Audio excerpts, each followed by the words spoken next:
relação a isso. O texto que nós lemos tem uma parte muito particular e especial, que é o versículo de número 29, na qual ali, Mateus, lembrando daquela experiência que ele passou junto com o Senhor Jesus, ele estava presente ali, então ele vai declarar que Jesus ali dá uma fala muito importante, e a fala de Jesus é: e digo-vos que desta hora em diante não beberei deste fruto da videira, até aquele dia em que hei de beber novo convosco no reino do meu Pai. Ora, meus amados, toda a Santa Ceia é uma celebração preparada pelo próprio Senhor, o Deus Todo-Poderoso, para expressar a nossa salvação em Cristo Jesus. Como nós temos aprendido, essa nova aliança da qual aqui é falado, não é de fato uma nova no sentido de inédito. Não está se falando de algo novo, totalmente inédito que está acontecendo. Mas quando se usa o novo, a palavra nova, em relação à aliança do Senhor, está se referindo então a uma visão mais ampliada. Nós agora estamos entendendo os mistérios do que havia acontecido, do que estava acontecendo então, desde aquele momento. Nós podemos perceber que desde o princípio o nosso Senhor estava preparando, ou estava tratando da salvação do pecador, diante da justa e merecida ira do próprio Senhor. Essa nova aliança, então, revela exatamente esse momento máximo de tudo isso. Quando nós olhamos para a palavra do Senhor, e nós vamos desde Gênesis, seguindo a palavra do Senhor, nós vamos perceber que em todo momento, para que o pecador pudesse estar diante do Senhor, era preciso que o sangue fosse derramado. No próprio livro de Gênesis, no próprio momento ali do pecado do homem, se nós lermos Gênesis 3, 21, nós vamos perceber que Deus faz vestimentas de pele para Adão e Eva. Deus havia dito que se Adão comesse do fruto, certamente ele morreria, mas ele não morre de imediato. E então nós vamos perceber no texto, de forma bem sutil, num único versículo, que é dito então que Deus faz vestimentas de peles para Adão e para Eva. Alguém morreu para que ele pudesse ser coberto da sua iniquidade, para que ele pudesse ser coberto do seu pecado. Nós vamos ver isso, por exemplo, já logo no capítulo de número 4, quando Caim, então, traz da primícia ali da sua produção, quando ele traz ali do fruto da terra. Mas quem é aceito é Abel, que traz do sacrifício, traz da gordura dos animais. O próprio Senhor alerta e diz assim: você proceder bem, será aceito. Ali há um sacrifício, e ele diz: eu aceito esse sacrifício.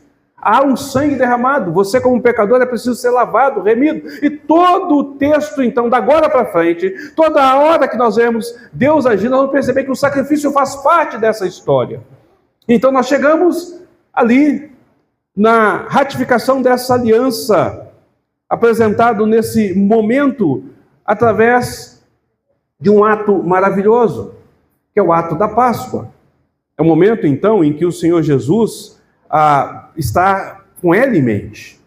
Ele está pensando exatamente nisso, né? É preciso que haja um substituto, alguém que possa pagar o preço exigido da justiça de Deus, para que nós não venhamos a ser condenados e sofrer com a ira da justiça de Deus.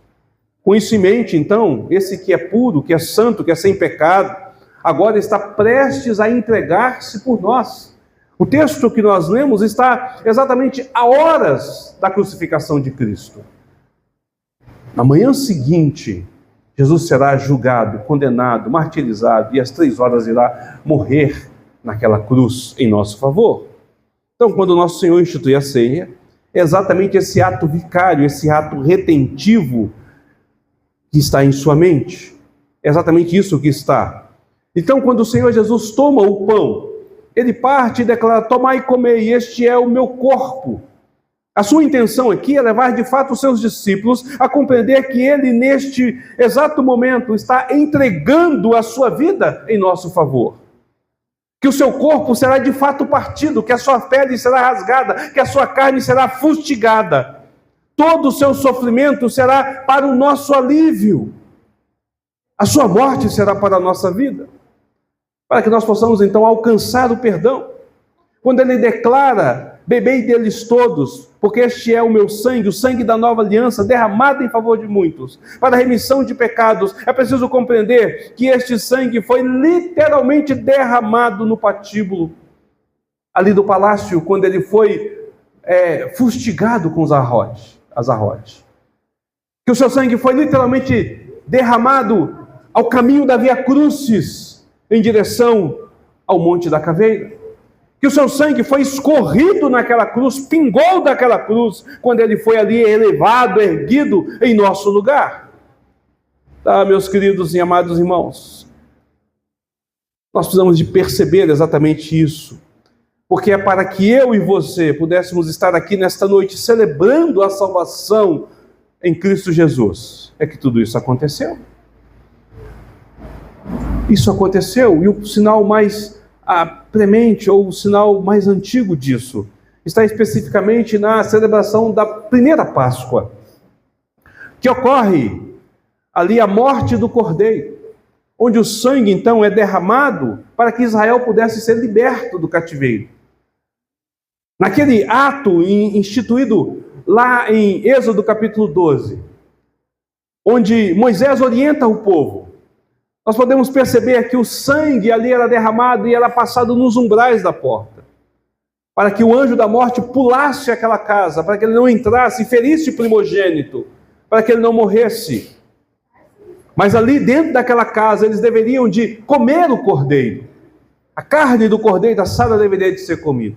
Nenhum osso poderia ser queimado. E aquilo que sobrasse pela manhã deveria então ser queimado no fogo. A carne representa o cordeiro. E o cordeiro representa a vida que foi entregue. Mas Jesus faz um substituto para a carne.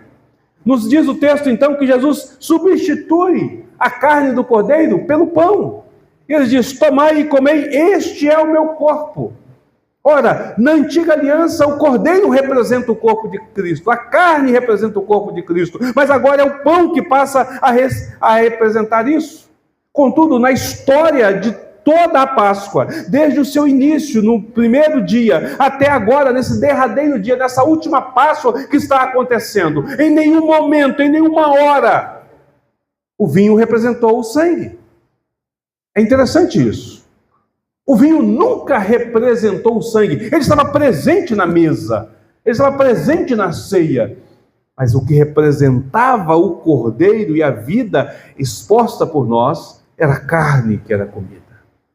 Contudo, agora, o nosso Senhor Jesus, logo depois de usar isso, ele toma o cálice. Ele toma o cálice. Ele ergue. E então ele diz: este é meu sangue, derramado em favor de muitos.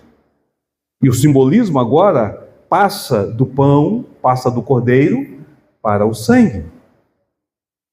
Nós temos agora dois simbolismos sobre a morte. E é preciso a gente compreender do que está acontecendo aqui, queridos. Quando a primeira Páscoa é instituída, ainda lá no Egito, a cerimônia era bem simples. Ela era feita de forma muito simples. Essa cerimônia era feita da seguinte maneira: eles deveriam de sacrificar o cordeiro, aparar o sangue numa bacia e passar nos umbrais das portas e janelas, das vergas das portas e janelas, para impedir que o anjo morresse, que o anjo da morte entrasse.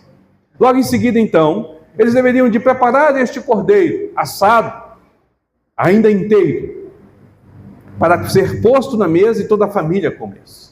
Se o cordeiro fosse grande demais para uma família, deveria de convidar o seu vizinho para que todos pudessem saborear desse cordeiro. Deveria de haver ervas amargas ali, para lembrar a amargura da escravidão no Egito. Eles deveriam de comer com pão sem fermento, para lembrar a rapidez com qual eles iriam sair daquele local. Era somente isso. Deveriam de estar vestidos como prontos para a saída, porque exatamente no momento seguinte, na manhã seguinte, eles foram expulsos do Egito. Isso deveria de ser a cerimônia durante todo esse tempo. Sempre deveria de acontecer dessa forma. Porém, à medida que o tempo vai passando, à medida que os anos vão passando, que os séculos vão se acumulando, Israel vai agregando simbolismos a esta Páscoa. Ao ponto que nós chegamos no tempo de Jesus e a Páscoa já não é da mesma forma tão simples. Ela contém um monte de rituais que acontecem que não são errados em si, mas que não foram aqueles originais. Mas a intenção é justamente expressar o significado da Páscoa para aqueles que estão muito distantes da verdadeira Páscoa, daqueles que experimentaram a verdadeira libertação. E a Páscoa, então, passa a conter alguns elementos, entre eles, há 4 cálices de vinho que passam a ser usados naquele momento. eles passam a fazer a leitura de Êxodo 6, versículo 6 e versículo 7. Eles passam a cantar o Halel, que são os salmos de número 113 até o salmo de número 118. E ali eles começam a ter todo um simbolismo. O primeiro cálice é o cálice da iniciação, da abertura, e ele é tomado exatamente no início da cerimônia, onde então o anfitrião, aquele que recebe os seus convidados, neste caso aqui Jesus é o anfitrião, ergue o cálice da graça, e aí eles cantam os primeiros cânticos do Halel, e eles oram ao Senhor e fazem a leitura da primeira parte de Êxodo capítulo 6, versículo 6, primeira parte, e então eles iniciam todo o cerimonial. Depois haverá o segundo cálice que eles vão tomar, que é exatamente antes de eles começarem a comer o cordeiro. Então é erguido, é dado graças, e então eles participam daquele momento da cordeira, eles leem a segunda parte, exatamente, de Êxodo, capítulo de número 6, e aí eles tomam o cálice, novamente é erguido o cálice, e é dado graças ao cálice. Também agradecem pelo cordeiro e participam do cordeiro com as ervas. Vem então o terceiro momento, que é o momento em que eles estão ali agora, ainda nesse momento da refeição. É tomado o pão é levado, eles dão graças ao pão, agradecem pelo pão, representando o alimento que eles estão recebendo, o sustento de Deus sobre a vida deles. E aí então é erguido o terceiro cálice, e esse cálice é o cálice do sacrifício. É lido então a última parte referente a Êxodo 6. E naquele momento então, após fazer essa leitura, eles continuam e terminam a Páscoa. No ato final, no encerramento de tudo aquilo, é erguido o quarto cálice. E é o cálice, então, da bênção, onde eles declaram que eles são povo de Deus e Deus é o seu povo, relembrando a aliança que eles têm. E aí encerra todo esse cerimonial. É bem provável que o nosso Senhor Jesus tenha feito este momento da Páscoa exatamente no terceiro cálice. Quando há o cerimonial do pão e também há o cerimonial do cálice, representa exatamente esse sacrifício, onde vai lembrar que o sangue foi, de fato, derramado por nós. Todos vão participar exatamente desse momento. Aquele sangue que nós não tomamos na Páscoa anterior, que nós não participamos dele, o sorvendo, o bebendo no Antigo Testamento, como igreja do Senhor. Por quê? Porque ele era derramado. Ele entrava como libação, como oferta de líquidos, onde ele era derramado. Todo o sangue do Antigo Testamento é derramado, porque a vida está ali e representa a vida substituta, a nossa substituição. Então o sangue ali era derramado. Quando passou a Páscoa, estando já com o tabernáculo construído, o sangue era derramado ao sopé, à base do altar do sacrifício. Quando Jesus aqui manda os seus discípulos preparar a ceia, o que acontece é exatamente isso. Eles vão até o local, acham o local, pegam o cordeiro, vão até o templo, o cordeiro é sacrificado, o sangue é derramado, e aí eles levam o cordeiro para preparar, para eles poderem participar. Em momento nenhum há uma alusão a tomar-se o sangue, porque o sangue deveria de ser derramado. Será que talvez não seja por isso que os católicos apostólicos romanos não entregam o cálice para os membros da igreja, apenas participam do pão? Mas não é o nosso caso aqui. O fato é que agora nós vamos ver Jesus trabalhar de forma diferente. O nosso Senhor, então, ele agora coloca este cálice nas mãos dos seus discípulos. O nosso Senhor institui a Santa Ceia e declara de forma contundente: e digo-vos que desta hora em diante não beberei do fruto da videira, até aquele dia em que hei de beber novo convosco no reino do meu Pai. É certo que o nosso Senhor Jesus, ele agora pega esse cálice, que o sangue era derramado, e em vez de ser derramado no chão, derramado ao pé do altar, ele agora é derramado em nós. Nós o bebemos. E ele representa essa vida de Cristo, esse sangue que é derramado por nós. Porém, é interessante que quando Jesus logo em seguida dá o cálice aos seus discípulos, a fala dele é de dizer: eu não beberei mais deste cálice, até que eu possa beber um novo diante do Senhor. É claro que Jesus não se referia ao vinho comum, aquele utilizado na Páscoa e nas casas dos judeus do primeiro século. Então, de que vinho o Senhor Jesus fala? O que ele quer dizer com esta expressão? Para onde ele está apontando? Então nós precisamos pegar exatamente o simbolismo deste cálice que nós vimos. Nós podemos observar, meus amados, que aqui o cálice que é usado é o cálice exatamente do derramar. E agora, quando nós seguimos um pouquinho mais à frente, nós vamos perceber que com Jesus, ao sair do Getsemane, ao sair daquele cenáculo, indo para o Getsemane, ele então vai se retirar um pouco mais distante dos seus discípulos e vai fazer uma oração muito significativa ao Pai. Ele vai dizer: Pai, se possível, passa de mim este cálice. Passa de mim este cálice. Percebe, meus queridos irmãos? Jesus disse: eu não beberei até que eu possa beber um novo. E agora ele está colocando isso. Então, o cálice a qual Jesus se refere é o cálice do sofrimento. O cálice da qual Jesus se refere é o cálice da ira, que já pesava sobre a vida do nosso mestre. Ali, naquele local, o nosso Senhor experimenta todo o sofrimento, toda a dor, toda a ira, todo o peso dos nossos pecados. Ali ele carrega a nossa culpa. Dali ele parte em direção a entregar a sua vida. Assim como o nosso Senhor fala do sangue da nova aliança e do novo cálice, ele fala desse sangue que é derramado em meio à dor, em meio ao sofrimento. Um sangue que é derramado, um cálice a qual ele próprio bebe em nosso lugar. Ele sorve em nosso lugar. Trata-se da ira aplacada, da justiça feita, do preço pago. Sim, queridos, Jesus vai beber esse cálice. Vai beber esse cálice ao ser humilhado e ser julgado de forma completamente injusta pelos fariseus e saduceus, pelo sinédrio. Jesus beberá desse cálice a ser humilhado ali, naquele local, junto a Pôncio Pilatos. Jesus beberá desse cálice, e ele bebe deste cálice, quando o seu corpo é partido por nós, com os arrotes batendo nas suas costas, com a sua pele sendo rasgada, com o seu couro sendo cortado, com a sua carne sendo espedaçada, caído por aquele patíbulo. Jesus bebe o cálice por nós.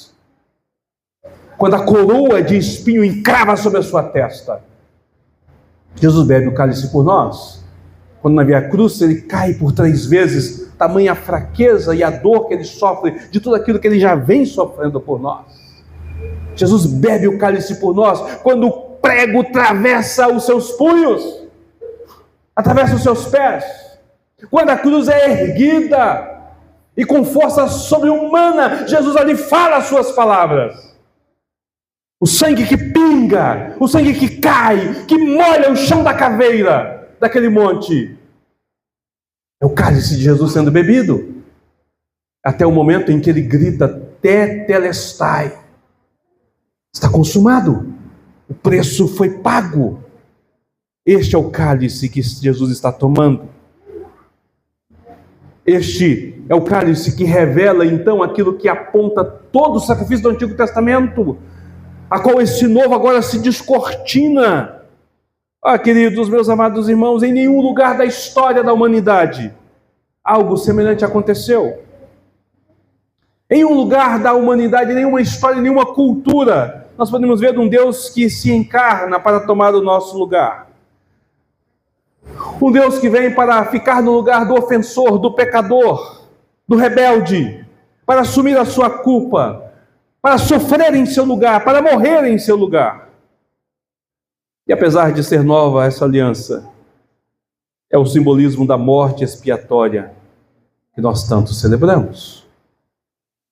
Relembrando o que Cristo fez por nós, e fez de uma vez por todas, anulando as nossas dívidas, nos comprando a salvação. O cálice após a morte de Cristo é agora este cálice que nós tomamos. O vinho agora é revestido de um novo simbolismo, um simbolismo vívido, real, da verdadeira morte expiatória. Mas a Santa Ceia, ela não apenas aponta para a lembrança do passado. E é interessante a gente observar isso, porque Mateus não registra. Mas quando nós olhamos para o livro de Lucas, para o mesmo evangelho, para a mesma para citar da mesma situação da Páscoa aqui. Nós vamos perceber que Lucas ele coloca algo que Mateus não coloca nas palavras do Senhor. Ele diz: fazer isso em memória de mim. A mesma coisa acontece com Paulo. Quando Paulo está relatando sobre a ceia, e ele diz: aquilo que eu aprendi, eu também ensinei a vocês, aquilo que foi me dado, eu também estou dando a vocês, que na noite em que o nosso Senhor Jesus foi traído, ele tomou o pão, partiu, distribuiu aos seus discípulos, dizendo: tomai e comei deles todos. Depois ele tomou o cálice, partiu, distribuiu aos seus discípulos, dizendo: tomai e bebei deles todos, esse é o cálice, o cálice da nova aliança, fazei isso em memória de mim. Fazer isso em memória de mim. Queridos, in memoriam é a palavra latina que nós usamos para quando alguém morre. Em memória. Em memória. Jesus já está antecipando aqui nessa ceia a realidade da sua morte. E nós fazemos isso exatamente nisso, nessa memória de que ele morreu por nós. Lembrando deste fato, mas este não é o único fato. Essa não é a única realidade que se apresenta. Ela também aponta para a expectativa do futuro, para o porvir, para o reino então estabelecido. Assim, quando o Senhor termina de ministrar a ceia, depois de dizer: fazer isso em memória de mim, ele então adverte os seus discípulos e consequentemente a nós, a igreja, de que nós não devemos ficar olhando para o que foi ocorrido, mas que nós devemos de levar os nossos olhos para frente, para um vislumbre do nosso glorioso futuro junto ao próprio Senhor. É por isso que então ele vai dizer que não beberá deste cálice até que possa beber um novo no reino de Deus. Aqueles que foram comprados com o sangue de Cristo, aqueles por quem o sangue foi derramado, essas pessoas têm a segurança da salvação. Jesus fala que eles estarão juntos com ele, agora, não neste banquete da ceia, mas no novo banquete, celebrando não mais aqui na terra, mas celebrado no reino, no lar celestial, no céu, na Nova Jerusalém, na cidade que nos aguarda. O cálice tomado nesta Páscoa foi o cálice da ira. O cálice da qual nós vamos participar é também a lembrança da dor e do sofrimento infligido a Cristo. Mas virá o dia em que Jesus então celebrará uma nova ceia. Não com o mesmo sentido. E com este novo cálice, junto com este novo vinho, nós, os seus discípulos, iremos participar deste momento festivo e especial. Como eu disse, o cálice da dor e do sofrimento aponta para o sacrifício e para a morte do justo, para o pagamento da nossa dívida. Mas aquele cálice da qual Jesus fala, a qual no versículo 29 nos é dito, novo. Aqui este cálice aponta para a conquista, aponta para a vitória sobre todos os nossos inimigos. Salmo 23, o salmista Davi, ele usa dois simbolismos para falar sobre Deus e a presença de Deus e o cuidado de Deus. O primeiro vai do versículo de 1 a 4, ele vai falar sobre o pastor das ovelhas, e ele nos compara a ovelha. Mas de repente, no versículo de número 5, Davi muda a figura, muda a imagem que está. Já não é mais um pasto, já não é mais um pastor, já não são mais ovelhas. Mas perceba que ali nós estaremos diante de um banquete. Então, no versículo 5, ele começa a dizer: prepara-me uma mesa na presença dos meus adversários, unge minha cabeça com óleo, o meu cálice transborda.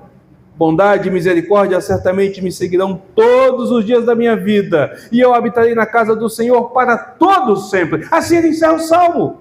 Observe que Davi fala agora de um cálice transbordante, de cabeça ungida com óleo, de mesa na presença dos seus adversários. Todos esses simbolismos são simbolismos da vitória. É um banquete realizado após o rei ter abatido, vencido, derrotado, conquistado os seus inimigos. É exatamente isso que Davi está dizendo. Os seus inimigos estão quedados aos seus pés e ele banqueteia essa vitória. Logo em seguida, Davi aponta para o futuro da agora para frente. Após a morte, após o vencer dos seus inimigos, para aquilo que virá no porvir. Ele então diz: bondade e misericórdia certamente me seguirão todos os dias da minha vida, e habitarei na casa do Senhor para todo sempre. Agora observe, queridos, que as palavras do nosso Senhor façam um contraste entre aquilo que Jesus diz e aquilo que Davi fala no seu salmo. O Senhor Jesus vai dizer, nesta última Páscoa celebrada, na primeira ceia a ser instituída, o Senhor Jesus então vai dizer que daquela hora em diante ele não beberia do fruto da videira até aquele dia em que ele iria beber novo convosco no reino do Pai. O último cálice foi o cálice do sofrimento, quando Jesus então derramou o seu sangue por nós. O cálice da morte foi tomada de forma completa e perfeita. E nós somos ordenados a continuar a beber deste cálice, lembrando da obra de Jesus, esperando com ansiedade a volta do nosso Senhor, quando então nós, juntamente com Ele, beberemos agora um novo cálice, numa nova festa, celebrada com um novo fim, e no fim de todas as coisas. Isso é segurança eterna. Isso é segurança eterna. O cálice do Senhor não apenas comunica a verdade da salvação, mas também comunica a certeza da salvação. A certeza de que nós somos salvos. Este novo cálice nós participaremos juntos, quando todo o inimigo se tombar. Apocalipse diz que o último a cair é a morte. E então o Senhor estabelece o seu reino de forma plena. Vivemos agora um período em que já vencemos, mas ainda não. Vivemos agora um período em que nós somos salvos, mas ainda não. No sentido de que há algo ainda a ser completo, e este algo é exatamente o momento deste banquete. Nós não mais sentaremos na mesa para uma ceia de um cordeiro morto, que foi morto, mas nós sentaremos num banquete da bodas do cordeiro, com a sua noiva que é a igreja. Nós estaremos ali como noiva do cordeiro, participando deste momento especial para a glória, para a honra do nosso Senhor. Ah, meus amados irmãos, é por isso que nós não devemos de tratar a ceia de forma indigna. É por isso que nós não podemos negligenciar a sua forma. É por isso que nós não podemos fazer de qualquer maneira, permitindo que qualquer um participe, pois este é o mais elevado de todos os sacramentos. Aquele que nos permite ser fortalecido em nossa união com Cristo, que aponta e direciona a salvação, que nos fortalece na perseverança até aquele maravilhoso dia em que estaremos celebrando estas bodas e entrando na alegria eterna, na satisfação eterna. Meus amados irmãos, todo cristão deve de estar sempre ansioso para participar desta mesa. Todo cristão deve de celebrar com alegria, com singeleza, com humildade e com santa reverência, confiando não em si mesmo, mas em Cristo Jesus, o nosso Salvador. Que Deus possa aplicar essa palavra ao nosso coração,